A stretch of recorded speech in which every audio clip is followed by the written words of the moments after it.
Amiga, amigo, nandito ako sa Hacienda ng Cristobal. Ayun, ayun, ayun, ayun. Ayun nyo ba mga ka-amiga, amigo? Ito yung bunga ng bignay. Bignay ba no? Ayan, ayan, oh, tingnan nyo.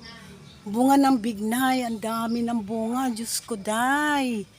Kaya lang makatikim ng isa. Nako, Diyos ko. Maasim na masarap. Oh, di ba? Mas maasim na naman. Oh, yan, sarap na. Ang ganda tingnan ng bignay, oh. Hindi naman maklaro. Ayun. Yan, oh, mga bunga niya, yan, naglalawitan. Oh, di ba? Ang ganda ng bignay, parang kasing ganda rin ni Amiga, purya uso, purya bate, sa mga nakakarinig. Oh, yan.